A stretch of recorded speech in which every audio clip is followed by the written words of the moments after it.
പ്രിയമുള്ളവരെ, വിശുദ്ധ ബൈബിളിനെ ആസ്പദമാക്കിക്കൊണ്ട് ഞങ്ങൾ സംപ്രേഷണം ചെയ്യുന്ന ഒരു ചാനലാണ് ബൈബിൾ വചനങ്ങൾ എന്ന ഈ ചാനൽ കൂടി വിശുദ്ധ ബൈബിളിലെ പഴയ നിയമത്തിലെ ഉൽപ്പത്തി പുസ്തകം മുതൽ പുതിയ നിയമത്തിലെ വെളിപ്പാടിന്റെ പുസ്തകം വരെയുള്ള എല്ലാ അധ്യായങ്ങളും ഉൾക്കൊള്ളിക്കുവാൻ ഞങ്ങൾ ശ്രമിക്കുകയാണ്.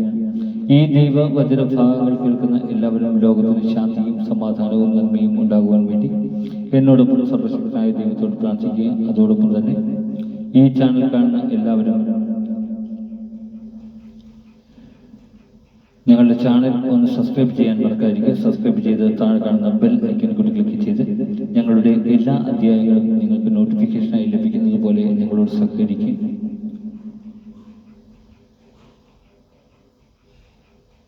നിങ്ങൾ ഏറ്റവും പുതിയ അധ്യായങ്ങളെല്ലാം കാണേണ്ടവർ ഞങ്ങളുടെ വീഡിയോയിൽ പോയാൽ ഉൽപ്പത്തി പുസ്തകം 1 മുതൽ സംഖ്യാപുസ്തകം 31 വരെയുള്ള എല്ലാ അധ്യായങ്ങളും ഞങ്ങൾ അവിടെ ഉൾപ്പെടുത്തിയിട്ടുണ്ട്. എല്ലാവരും വായിച്ച് ദൈവാനുഗ്രഹത്തിനായി പ്രാർത്ഥിക്കുക. ഒപ്പം എനിക്ക് വേണ്ടി പ്രാർത്ഥിക്കുക. നിങ്ങളെവിടെയും പ്രാർത്ഥനാ നിർഭരമായ സഹകരണം തുടർന്ന് പ്രതീക്ഷിച്ചുകൊണ്ട് ഇന്ന് ഉൽപ്പത്തി പുസ്തകം 5-ാം അധ്യായം 6 മുതൽ 10 വരെയുള്ള വചനങ്ങൾ.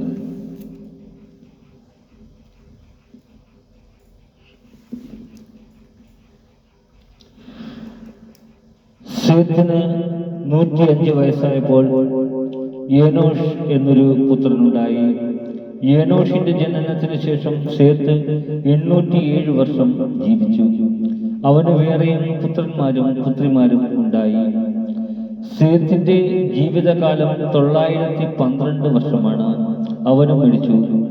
ഏനോഷിന് 90 വയസ്സായപ്പോൾ കേനാൻ എന്ന പുത്രനുണ്ടായി. കേനാന്റെ ജനനത്തിന് ശേഷം ഏനോഷ് 815 വർഷം ജീവിച്ചു. അവന് വേറെയും പുത്രന്മാരും പുത്രിമാരും ഉണ്ടായി.